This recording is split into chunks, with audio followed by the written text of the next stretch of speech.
নমস্কার বন্ধুরা, শুভ বিবাহের আজকের পর্বে আমরা দেখতে চলেছি সবাই বেশ পরিপাটি করে লেগে পড়েছে ঠাম্মির জন্মদিনের আয়োজন করতে।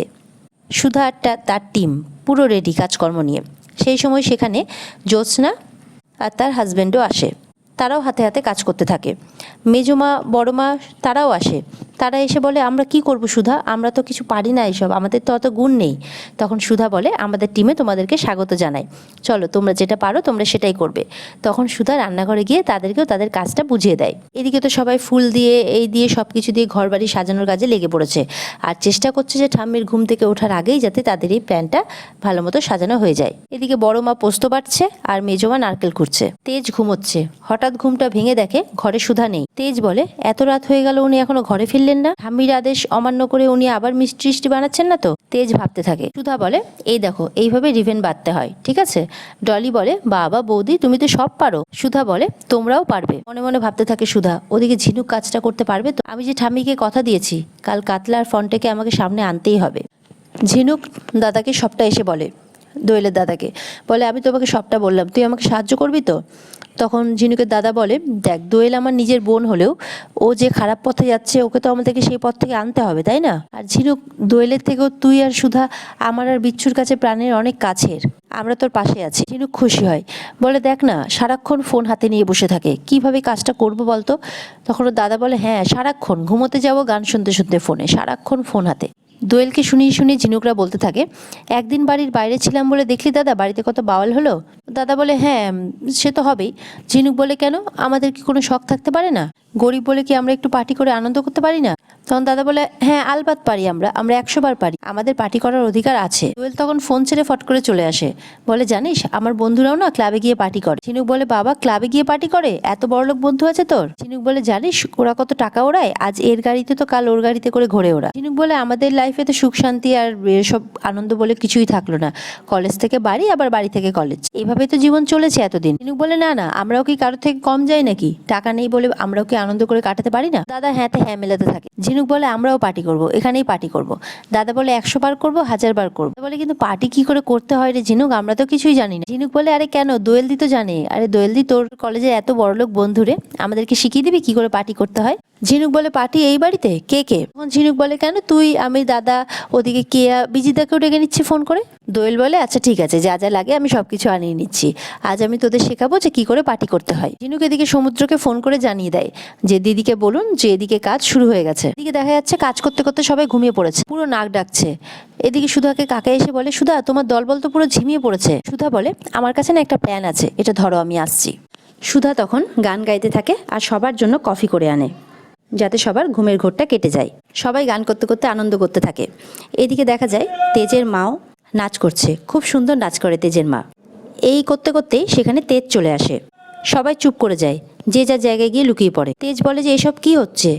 যেই চিৎকার করে বলতে থাকে সুধা গিয়ে তেজের মুখটা ধরে ফেলে। দুজন দুজনের দিকে তাকিয়ে থাকে। এটা দেখে সবাই মনে মনে হাসতে থাকে। দেখা যাচ্ছে দোয়েল পার্টির পুরো অ্যারেঞ্জমেন্ট করে ফেলেছে। ঘরে ঝিকঝাক লাইট জ্বলছে, সবাই কোল্ড ড্রিঙ্ক খাচ্ছে, আবার এক্সট্রা ভাবে ড্রিঙ্কও নিয়ে এসেছে দোয়েল। বাকি সবাই বলে, আমরা কিন্তু এসব খাবো না। দোয়েল বলে, দেখ বড় লোকেরা কিভাবে পার্টি করে আমি তোদেরকে দেখাচ্ছি। কোন একটা গ্লাসে ড্রিঙ্ক বানাতে থাকে দোয়েল। এটা দেখে দোয়েলের দাদা মনে মনে ভাবে, দোয়েলকে এভাবে বিপথে যেতে দিতে আমি পারি না, কালকেই কথা বলতে হবে বাড়ির বড়দের সাথে। বিজিত বলে, প্ল্যানটা কি? তখন ঝিনুক বলে যে ওর ফোন থেকে ফন্টের নাম্বারটা বের করতে হবে। কেয়া বিজিতকে বলে, বাড়ির মধ্যে এসব বলছে, পাপ লাগবে না তো? মানে এসব হচ্ছে আর কি বাড়ির মধ্যে। বিজিত বলে, হ্যাঁ পাপ লাগবে কেন, আমাদের উদ্দেশ্যটা তো সৎ, তাই না? এরপরে গান চালিয়ে ডান্স করতে থাকে দোয়েল। ঝিনুক বলে, বাবা দোয়েল দি তুই তো দারুণ ডান্স করিস, যা জিলে আপনি জিন্দেগি। এইভাবেই পটাতে থাকে দোয়েলকে ঝিনুক, যাতে খুব সহজেই কাজটা হাসিল করতে পারে। দোয়েল বলে, ভালো সেজে বড়লোক বাড়ির বউ হওয়া যায়, বড়লোক বাড়ির বউ হতে গেলে আমার মতো স্মার্ট হতে হয়। এরপরে ডান্স করতে করতে ঝিনুক দোয়েলের ফোনটা নিয়ে ফেলে। ঝিনুক ফোনটা নিয়ে এক জায়গায় চলে যায় চুপ করে। দেখে যে কার যেন মেসেজ ঢুকেছে ফোনে। দেখে ফন্টেদার মেসেজ। বলে, এত রাত্রে দোয়েল দিকে ফন্টেদা কি মেসেজ করছে দেখি তো। খুলেই দেখে লেখা আছে, মিস ইউ ডার্লিং।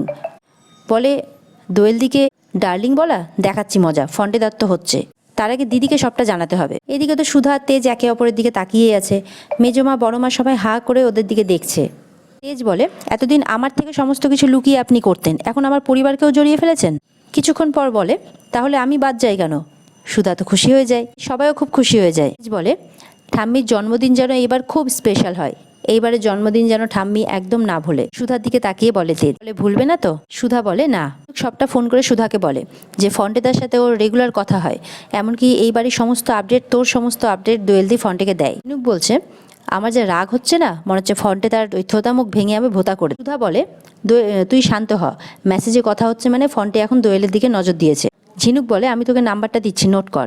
সুধা বলে শুধু নাম্বারটা নিলে হবে না, ওরা কোথায় লুকিয়ে আছে সেটা আমাদেরকে জানতে হবে। সুধা ঝিনুককে বলে শোন, তোকে আরও একটা কাজ করতে হবে। সুধা বলে তুই দোয়েলের ফোন থেকেই ফন্টেকে মেসেজ করবি দোয়েলের হয়ে, বলে দেয় ভালো করে ঝিনুককে। সুধা বলে যে জানি এটা অনুচিত, কিন্তু কিছু করার নেই, আমাদেরকে এটা করতেই হবে। দোয়েলের জন্য আর ঠাম্মিকে দেওয়া কথা রাখতে আমাকে এটা করতেই হবে। এরপরে সুধা ঠিক যেমনটা বলে ঝিনুক ঠিক তেমনটাই টাইপ করে মেসেজে। এরপরে দেখা যায় ফন্টে তার ঠিকানা লিখে পাঠিয়ে দিয়েছে। মেসেজটা এমনভাবে করেছিল যে ফন্টে সেটা বলতে বাধ্য হয়েছে। জানতে পেরে তো খুব খুশি হয়ে যায়। ঝিনুক বলে আচ্ছা দিদি, তোর প্ল্যানটা কি বলতো? তখন সুধা বলে যারা মনে করে যে মেয়েদেরকে খুব সহজে বোকা বানানো যায়, খুব সহজে ফাঁসানো যায়, কাল তাদের যোগ্য জবাব দিতে হবে ঝিনুক। দোয়েলকে ওদের ফাঁদে কিছুতেই আমি পা দিতে দেবো না। কাতলা আর ফন্টেকে আমাকে ঠাম্মির সামনে দাঁড় করাতেই হবে। সুধা যেই ফোনটা রেখে পেছনে ঘুরবে, দেখে পেছনে তেজ দাঁড়িয়ে আছে। সুধা তো ভয়ে মুখটা ঘুরিয়ে নেয়। মনে বলে মিস্টার বসু মল্লিক কি তাহলে সবটা শুনে নিল? দেখা যাচ্ছে দোয়েল বলে আমি হীরের গয়না পরবো, তারপরে সুধাদি দেখবে, জ্বলবে, লুচির মতো ফুলবে। তেজ বলে কাতলার ফন্টে ধরা পড়লে কি হবে জানেন তো? যদি মুখ খোলে। সুধা তখন বলে আমি জানি, ডিভোর্সের কথাটা ঠাম্মি জেনে যাবে। তেজ বলে হ্যাঁ, আর এটাই আমি চাই না। হ্যাঁ, আমি চাই যে কাতলার ফন্টে ধরা পড়ুক, আপনি আপনার কথা রাখুন ঠাম্মির সামনে, কিন্তু এটা চাই না যে আপনার সত্যিটা ঠাম্মির সামনে চলে আসুক আর আপনাকে ভুল বুঝুক। সুধা তেজের দিকে ঘোরে, তেজের হাত দুটো ধরে আর বলে যে আমি কথা দিচ্ছি ঠাম্মি কষ্ট পাক এমন কোনো কাজ আমি করব না। সুধা তেজের দিকে তাকিয়ে থাকে, তেজও সুধার দিকে তাকিয়ে থাকে, একে অপরকে দেখতেই থাকে তারা। তেজ বলে আরও একটা কথা দিতে হবে আপনাকে। সুধা বলে কি? কাল আমি না ফেরা পর্যন্ত আপনি নিজের খেয়াল রাখবেন, আমি যখন বাড়িতে ফিরবো আপনাকে হাসি খুশি দেখতে চাই আমি। সুধা হাসে, বলে নিশ্চয়ই রাখবো। দুজন দুজনের দিকে আবারও দেখতে থাকে আর হাসতে থাকে সুধা আর তেজ। আর এখানে আজকের পর্ব শেষ হয়ে যায়। তো বন্ধুরা, কেমন লাগলো তোমাদের আজকের পর্ব? ভালো লাগলে লাইক, কমেন্ট আর সাবস্ক্রাইব অবশ্যই করে দিও। দেখা হচ্ছে তোমাদের সাথে আগামী পর্বে নতুন পর্ব নিয়ে। ততক্ষণ সবাই ভালো থেকো, টাটা।